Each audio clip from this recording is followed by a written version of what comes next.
کل سے میں ایک ویڈیو دیکھ رہا تھا فیس بک پہ which has become viral،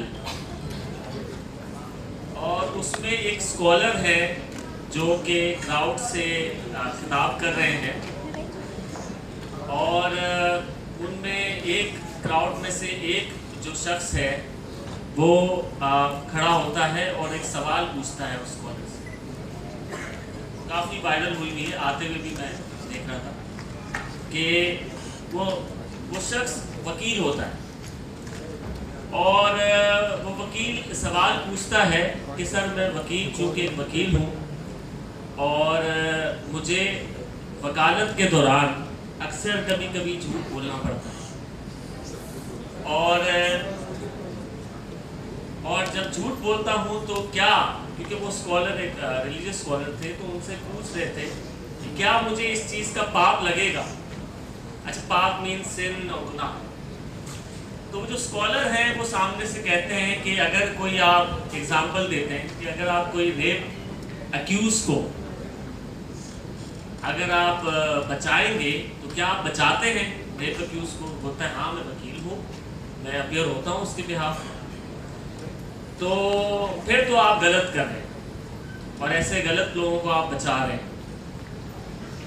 تو وہ وکیل یہ جواب دیتا ہے کہ سر میرے پاس تو آتے ہی غلط لوگ، ٹھیک ہے؟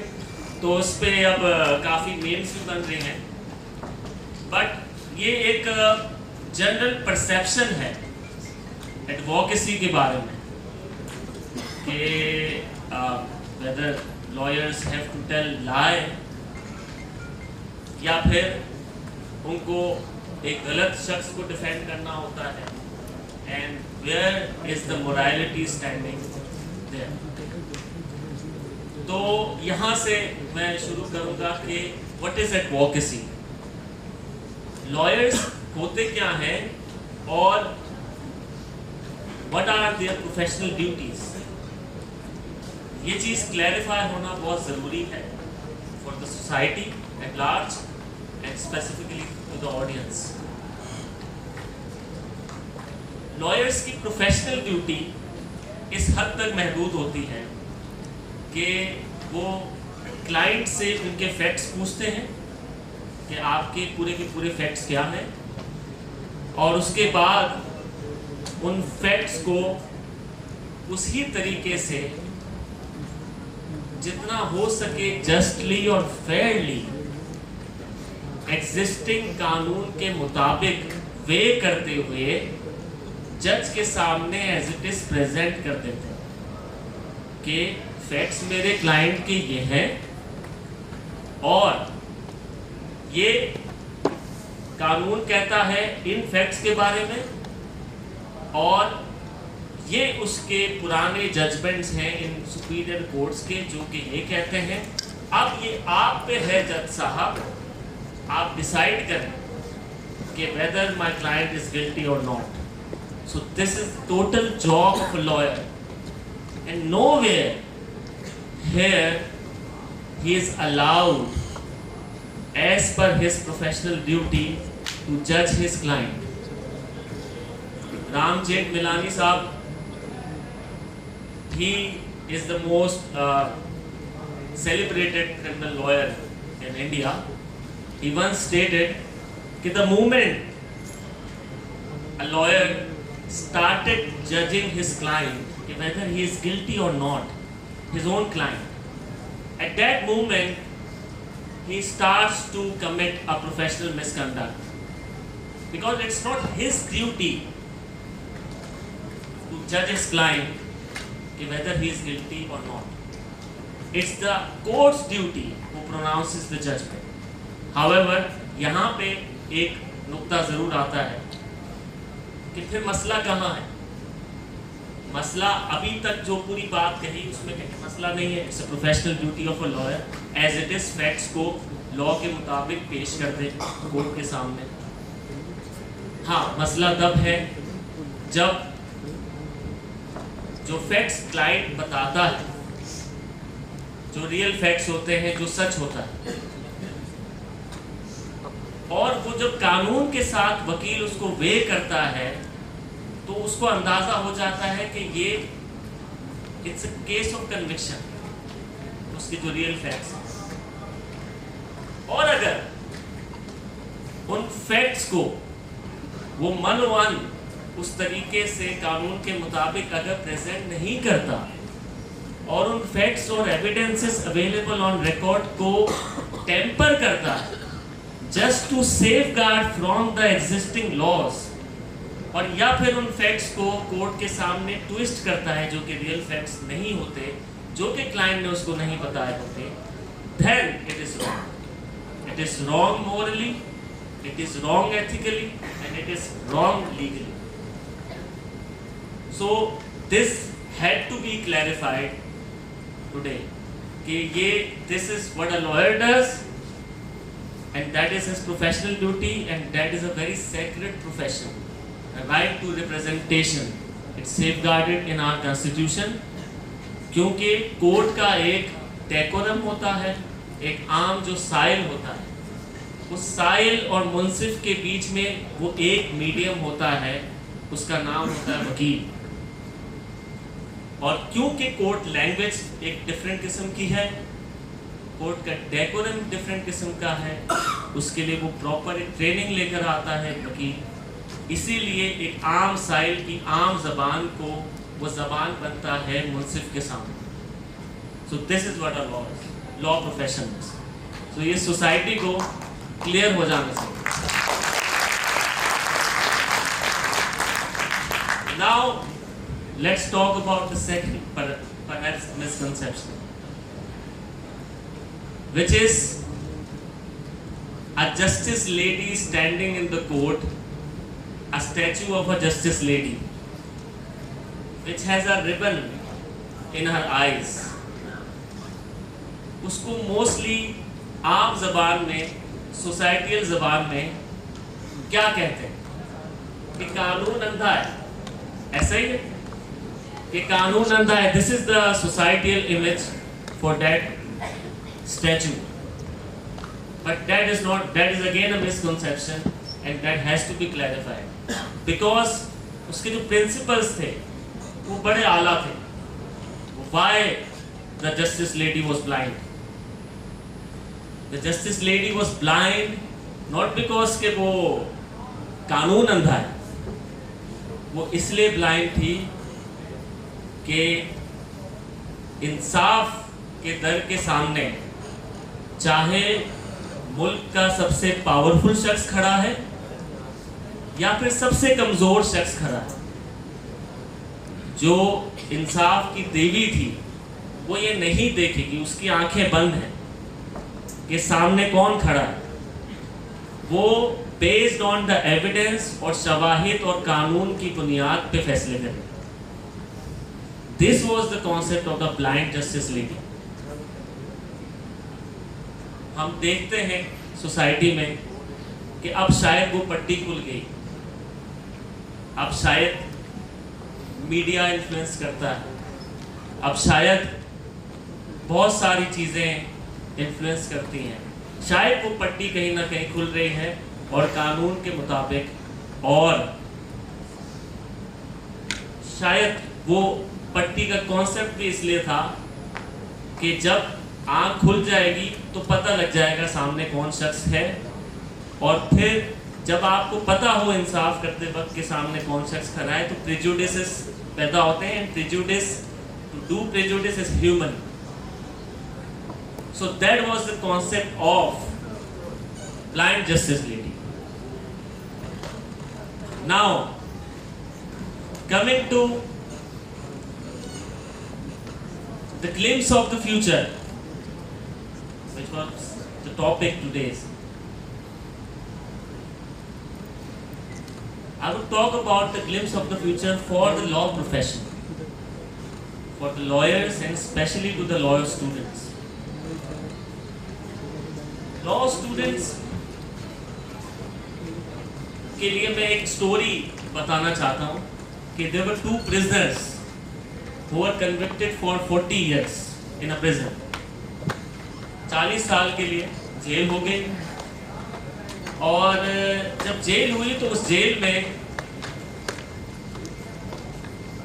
باہر سے بالکل تعلق ختم ہو چکا تھا کہ باہر کی دنیا کیسی ہے. تو ان میں سے دونوں شخص کی جو ایک کی سزا تھی وہ 39th ایئر میں جا کے وہ ختم ہو گئی, اس کو پارڈنز کچھ مل گئے اور 39th ایئر میں وہ باہر آ جاتا ہے. کیونکہ وہ 40 سال پہلے جب کنوکٹ ہوتا ہے تو تب تھوڑا گاڑی لیٹرز میں بات ہوتی تھی, تو بڑا پرانا زمانہ. اور جب وہ باہر آتا ہے, کیونکہ ایک شخص تو وہ اندر ہی ہے, اس کا 1 سال باقی ہوتا ہے, تو باہر کی وہ دنیا میں دیکھتا ہے کہ ٹریول کے لیے لوگ جو ہماری کارز ہیں وہ اڑ رہے ہیں, اور وہ یہاں سے اگر اپنے گھر تک بھی جا رہا ہے تو وہ cars are they are flying, اتنا ڈیولپ ہو چکا ہے ماشاءاللہ. ریسٹورنٹس میں روبوٹس سرو کر رہے ہیں کھانے, اور یہ سب دنیا وہ اچانک سے دیکھ کے شوق ہو جاتا ہے کہ یہ اب اس کی جو ریئلٹی ہوتی ہے دنیا کی وہ یہ ہوتی ہے کہ یہ اب ریئل دنیا ہے.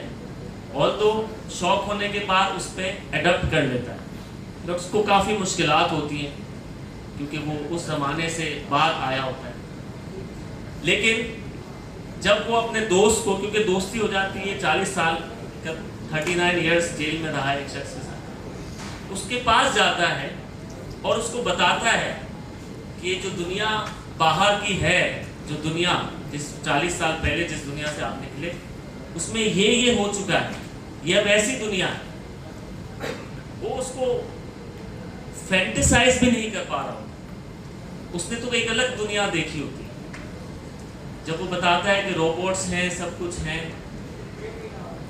اب وہ بتا تو رہا ہوتا ہے لیکن جو اندر کا جو شخص ہوتا ہے پریزن کا, وہ نہ اس کی بات سن رہا ہوتا ہے اور نہ ہی اس کے لیے کچھ سوچ رہا ہوتا ہے کہ 1 سال بعد جب اس کی پنشمنٹ ختم ہوگی تو باہر آ کے وہ کس طریقے سے لائف گزارے گا, جو مشکلات اس کے دوست کو گزری وہ اس کو نہ ہو.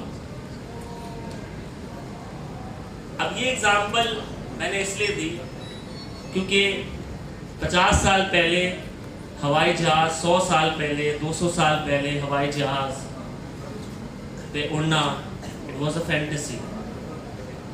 100 سال پہلے, 50 سال پہلے ویڈیو کانفرنسز میں کورٹس پروسیڈنگز چلنا اٹ واز اے فینٹیسی. جج صاحب کسی اور شہر میں بیٹھے ہیں, وکیل کسی اور شہر میں بیٹھا ہے اور وہاں پہ کورٹ پروسیڈنگز چل رہی ہے, it was a fantasy. Now it's a reality. ابھی اے آئی کا دور آ چکا ہے. ابھی ہماری شاید موسٹلی سب لوگوں کی سوچ یہ ہے کہ ابھی پینیٹریٹ کرنے میں ٹائم لگے گا اے آئی کو. We can ignore it, we can ignore it and let's do it a conventional way. ہم کنونشنل وے میں ہی اپنے لا پروفیشن کو یا اسٹڈیز کو چلاتے ہیں. ابھی بہت ٹائم لگے گا, اس میں ہماری زندگی تو چلی ہی جائے گی, نیکسٹ جنریشن کا دیکھیں گے کیا ہوگا. بٹ ایسا نہیں ہے. ابھی اے آئی جتنا لا پروفیشن میں پینیٹریٹ کر چکا ہے, اس کو اگر صرف پراپر کمانڈز اور پراپر پرومپٹس اگر مل جائے تو اس کے بعد وہ the arguments which it can give to you,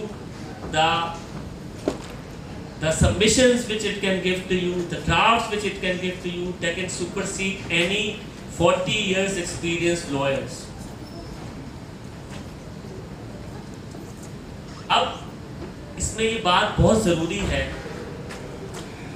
یہ پتہ کرنا کہ ہمارا پروفیشن ایسا تھا جس میں 1 سال, 5 سال, 20 سال, 40 سال کے پروفیشن کے ایکسپیرینس کے بعد, لا پروفیشن کے ایکسپیرینس کے بعد ایک لائر ڈفرینٹ کیسز سے گزرتے ہوئے اس کے پاس ایک ایکسپرٹیز آتی تھی کہ کس قسم کا ڈرافٹ اس کو ڈرافٹ کرنا ہے, کس قسم کے آرگومنٹس اس کو بنانے ہیں.